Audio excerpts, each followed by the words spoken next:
கொய்யா பழம் கொண்டு வந்து தரவா குமரி பொண்ணு வெத்தலைக்கு சுண்ணாம்பு நான் தரவா எசுனா எசுன்னு சொல்லு நோவுனா நோவுன்னு சொல்லு எசுனா எசுன்னு சொல்லு நோவுனா நோவுன்னு சொல்லு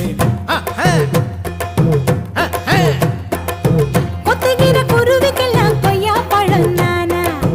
என்னுடைய வெத்தலைக்கு சுண்ணாம்பு தான் வேணா கொஞ்சம் நீ தள்ளிய நில்லு கொஞ்சம் நான் குத்திட முள்ளு